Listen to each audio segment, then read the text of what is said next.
જય દ્વારકાધીશ મિત્રો, હું છું મેહુલ ચૌહાણ અને આજે રવિવારની રજા છે.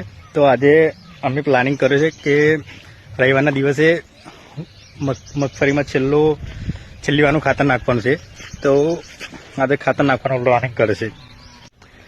તો ખાતર નાખવાનું ચાલુ જ છે અને કયું ખાતર છે તમને કહી દઉં કે છેલ્લી વારનો ડોઝ તમે હાલતા હોય, છેલ્લી વાર ખાતર તમે નાખતા હોય મગફળીઓ, તો સલ્ફેટ, પોટાશ અને યુરિયા આ ત્રણે મિક્સ કરીને અંદર નાખી દેવાનું કે જેથી કરીને તમારે અંદર મગફળી વધારે.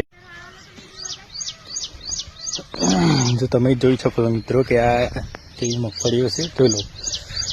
એક મગફળીનો છોડ ઉપાડીને બતાવીશ કે એક મગફળી કેટલા મગફળી લાગી છે.